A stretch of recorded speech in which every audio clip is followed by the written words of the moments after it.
अदीब मुझे लगता है कि बुनियादी तौर पर दो तरह के होते हैं, अगर एक तरह से बाइफरकेशन की जाए।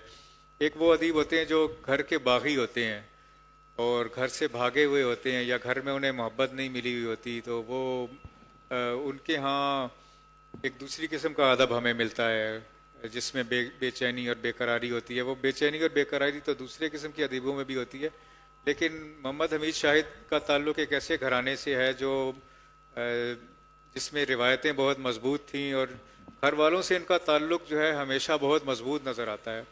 और इन्होंने अपने सभी घर वालों को बहुत मोहब्बत, और उससे ज़्यादा कहना चाहिए लगाव के साथ याद किया है। यानी जो उनकी अटैचमेंट थी दादा दादी के साथ, नाना नानी के साथ, वालिद वालदा के साथ, अपने बाकी रिश्तेदारों के साथ, वो बहुत गहरी थी। और वो अटैचमेंट जो है वो इनकी शादी के बाद भी बरकरार रही। और इसमें की जो अहलिया हैं, जो आप देख सकती हैं कि कितनी उनकी दीवानी है कि यहाँ तस्वीरें बना रही हैं उनकी, तो उनसे भी उनकी वो अटैचमेंट जो है नज़र आती है। और वो अटैचमेंट दो तरफा है।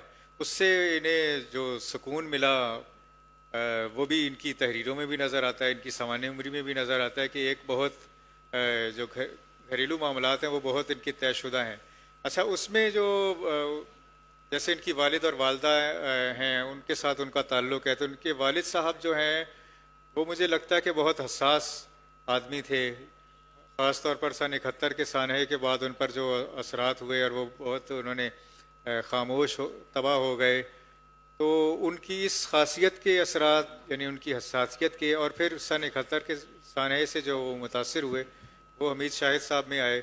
उनका जो नावल है मिट्टी आदम खाती है, उसकी जो ओरिजिनेशन है उसका अहवाल कुछ तो इन्होंने ख़ुद भी बयान किया है, और कुछ हम इनकी सामान्य उम्री में भी देख सकते हैं कि एक वालिद है, वो एक जब बच्चा छोटा होता है तो वो अपने वालिद को देखता है कि वो तंदुरुस्त और तवाना है, लेकिन उसको फिर ज़वाल का शिकार देखता है, उसकी सेहत गिरते हुए देखता है, तो उस पर कैसे असरात वो होते हैं।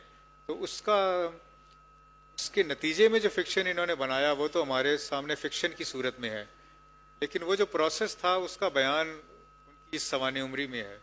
तो ये सारे जो उनका जो इब्तदाई हालात हैं, जो बचपन में शरारतें करते थे या जैसा इनका फैमिली से ताल्लुक़ था, तो वो यहाँ बहुत तफसील से बयान हुए हैं। और इनके फ़िक्शन को समझने के लिए वो सारी चीज़ें अगर आप पढ़ें, आपने फ़िक्शन इनका पहले पढ़ा हुआ है, तब आपको दिलचस्पी पैदा होगी इससे, इस सवानी उम्री से। और अगर आपने सवानी उम्री पढ़ी है तो लामहला आपकी दिलचस्पी इनके फ़िक्शन से पैदा होगी।